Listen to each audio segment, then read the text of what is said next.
Yes, when I went to school, he had me one thing. He says to me, partner, you know what you say.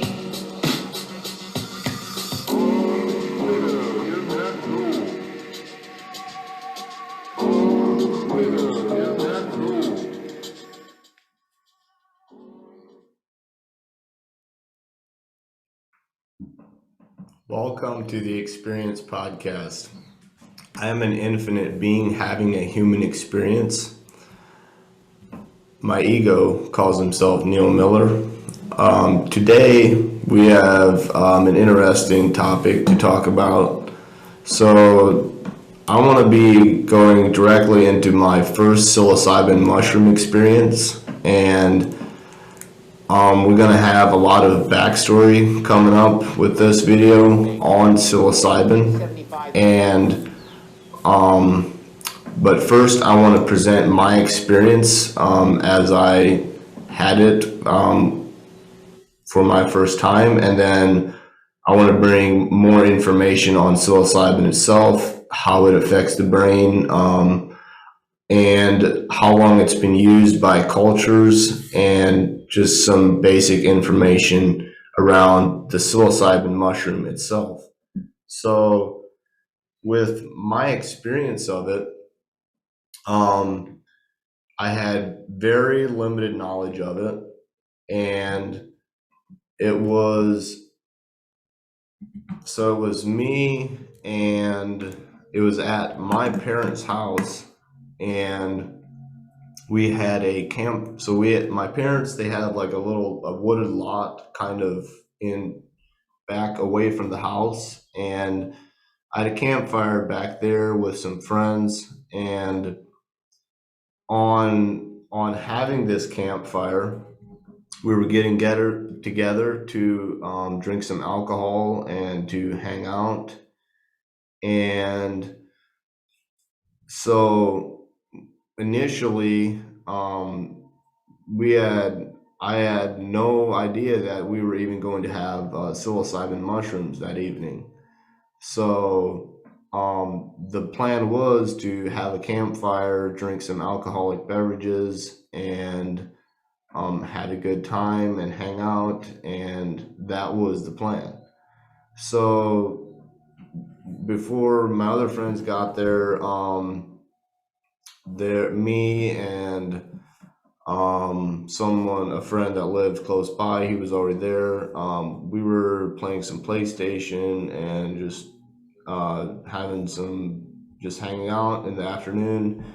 And as it got toward evening, it was maybe, I want to say around 6 or 7 when our other friend showed up, and he presented a jar of mushrooms, and I was extremely curious. I'd heard about them before this, and what I'd heard about them was that they were hallucinogenic and they will make you crazy, and you're going to hallucinate when you take them. So that was my knowledge about psilocybin mushrooms at that time. So when he presented them, I wasn't even sure that I wanted to take them, because I wasn't, the hallucinogenic effect of them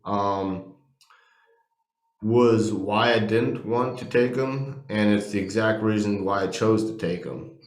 So so he presented them, and we were talking about them, and he had never done them either. So that is very, I want to point that out. So the information that he had was from older siblings, and I believe older siblings literally, and his older siblings, associates and friends. So I'm not even 100% sure if he'd researched them. The information he had was from what they told him. So three of us decided to eat some mushrooms, and we were like, how many do we take? And we're like, well, we don't know how many to take, so we'll take a very minuscule amount, and we'll see, we'll wait a while and we'll see how we feel, and if we want to take more, then we'll take more. Um, so that's exactly what we did. I believe I ate two mushrooms, and the other two, they just ate a very minuscule amount. We're talking like a pinch. I do not know the amount that we had, but it was very small. And so we eat the mushrooms up by the house, where we had our PlayStation at, and then after that we went back to the woods. We set up the campfire. We got the fire going, and we were hanging out. And so as the night went on, we were drinking alcohol, and we were like kind of like literally my expectation was to like maybe see like a tree appear that is not actually there, or maybe see an animal appear, like a full blown animal just walking in front of me that I might that is not real. So that was kind of my expectations of it. And we were back there, we were talking, we were having a good time, and we didn't feel anything. I didn't feel anything. The others, they said they didn't feel anything either. So found that very interesting, and we were drinking, and so we actually, I believe one friend had some marijuana, and so we were like, well, we had the option of eating more mushrooms. I chose not to eat more mushrooms. I felt very comfortable with where I was at. Um, so I just didn't eat anymore, and I went around like 12, 1 o'clock. I went back up to the house. I remember we smoked some weed, and I slept. So my first psilocybin experience, I felt nothing. I ingested the mushrooms. I went on with my evening, and I had no experience from it. So I found that very fascinating. I was a little bit bummed out, but not very. I was kind of glad. Um, so that was my experience with it.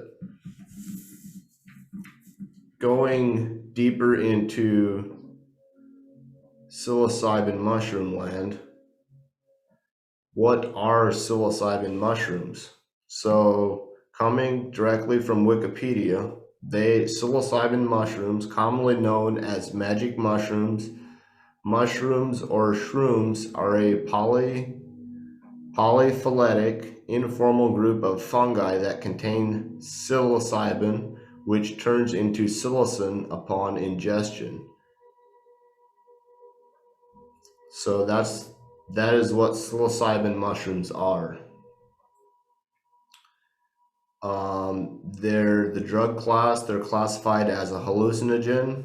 The common side effects when you ingest them are known to cause nausea, like nauseous, stomach nausea, yawning, feeling relaxed or drowsy, introspective experiences where you kind of reflect on your inner, on how you present yourself to the world, basically exactly what it says, introspective experiences, nervousness, so paranoia, panic, hallucinations, and psychosis. So those are some side effects of magic mushrooms. Um, so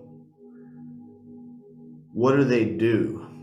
What do magic mushrooms do? They are hallucinogenic drugs, meaning that they cause you to see, to hear, and to feel sensations that seem real but are not.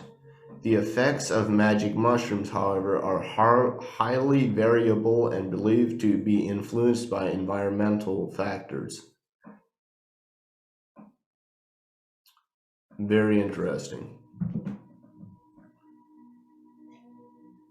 So, and then also continuing on that, about what do they do, the much of the perceived effect of the hallucinogenic drug is dependent on the person's expectations, and this is known as set and setting, and this is very, very, very important.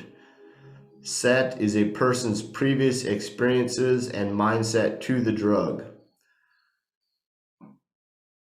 I want to say that again. Set is a person's previous experiences and mindset to the drug. Set is a person's previous experiences and mindset to the drug. So the mindset that you have towards it is going to affect your experience, and it does affect your experience, and I can attest to that. The setting.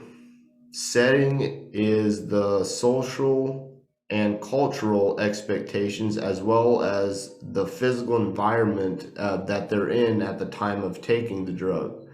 The same person would probably have a very different experience on a hallucinogenic drug if they took it out in nature or if they took it alone after the death of a parent or if they took it at a party with friends. So your setting is going to have a direct effect on the experience as well.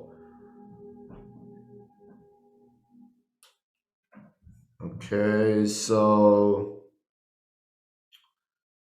off-label and recently approved uses of psilocybin mushrooms. So magic mushrooms, they've been used for thousands of years for both spiritual and medicinal uses among indigenous people of America and Europe. In 2018, researchers from Johns Hopkins University recommended reclassification of the drug from Schedule 1 to Schedule 4 in order to allow for medical uses. Studies suggest that psilocybin can be used to treat cancer-related psychiatric disease, depression, anxiety, nicotine addiction, and substance use disorders.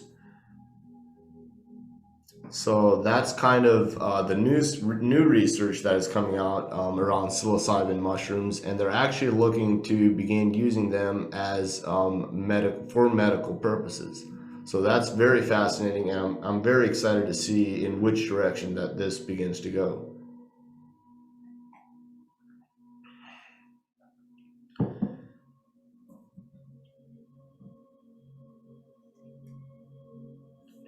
And the thing with psilocybin mushrooms or any mushroom in general, there's an abundance of mushrooms everywhere on planet Earth. There's literally mushrooms on every single continent of this Earth. So that's fascinating to bring up as well, that there's just so much in abundance of them. So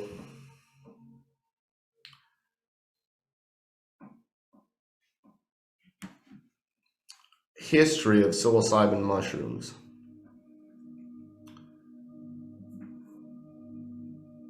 So Mexico and Central America. So there's a lot of cultures that used hallucinogens, and they necessarily weren't the psilocybin mushrooms. Although there's a few that directly use the psilocybin mushrooms, but I just wanted to point that out about these other plants that also bring these visions about. Like, it's not just the psilocybin mushrooms that these indigenous cultures were using. And also, I have this kind of personal feeling that because of these different plants that they used, the culture and community that was created from the hallucinogens and the rituals around the plants that they used. So for example, um, in still talking about Mexico and Central America, like records from 3780 to 3660 BCE indicate uses of peyote by the Huichol, spelled Huichol, after long pilgrimages to experience their soul's journey to the underworld. The Tarahumara and other people of the area likely had similar ceremonies. So in that example, they're using peyote, which is a indigenous cactus to that area, and it contains mescaline, which is also known as a hallucinogenic plant. So more history. So I wanted to just put that bit of piece in there because to show that psilocybin mushrooms are not the only hallucinogenic plant out there. There's other things such as Dautra and morning glory seeds. There is DMT in the Amazon. There's a whole array of hallucinogenic plants. So with that being said, let's continue with the history of psilocybin specifically. So visual and written documentation of pre-Mayan cultures using psychedelic psilocybin mushrooms dates back to 1500 BCE. And though the mushrooms are believed to have been used for thousands of years. So that is pre-Mayan culture. So even before the Mayans, these mushrooms are already being used. That is so fascinating.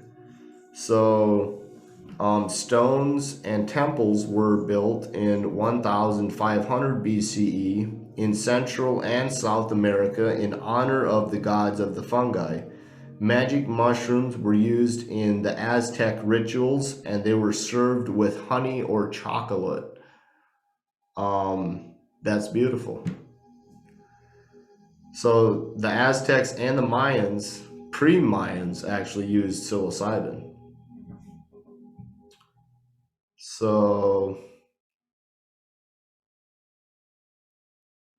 continue here.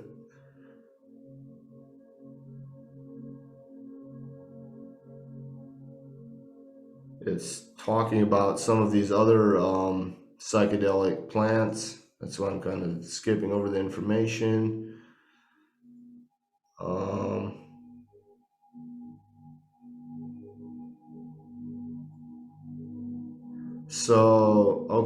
So the Mazatec, these are pre-Columbian and Mesoamerican people. So I'm going to share a little bit because they use more than just the psilocybin mushrooms. So I'm going to share a little bit of their backstory. For centuries, shamans of the Mazatec of Oaxaca oversaw the ingestion of fresh Salvia divinorum leaves. And this is also a very hallucinogenic plant, and it's known to pull you out of your body, and you'll basically become an object in the room looking back at yourself, and it can be a very frightening experience. I've never experienced Salvia divinorum, but I have heard and watched a lot of videos about it, and so I wanted to bring that out. So they ingested the fresh salvia leaves or created teas for drinking during ceremonies, which lasted for several hours. It was believed to induce visions of prophets and saints and to treat a variety of ailments, although the Mazatecs may have consumed it in low, for perhaps inactive doses. That is very fascinating. So what they're suggesting is that the Mazatecs may have consumed it in such low amounts that the psychedelic of salvia was maybe not even, if it was present, it was very little present. So yes, the Mazatec, salvia. And then continuing with the Mazatec,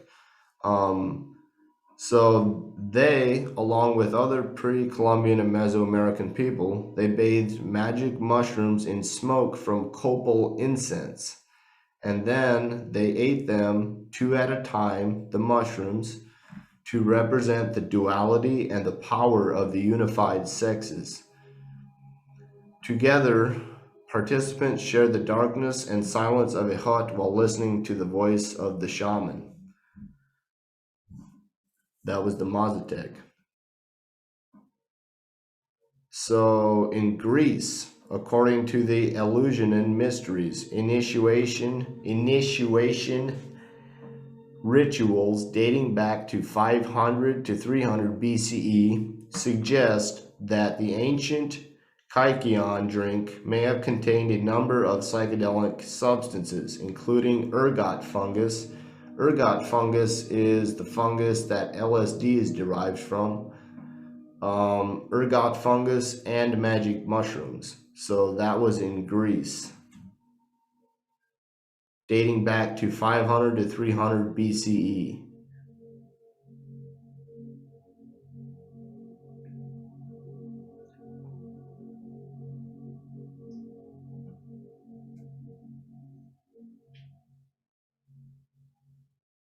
So that kind of gives you a backstory and a history of psilocybin mushrooms.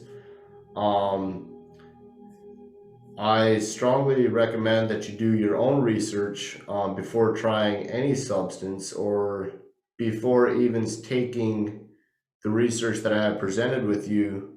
Take that and do your own research. That is the importance of it. It's very important for you to do your own research.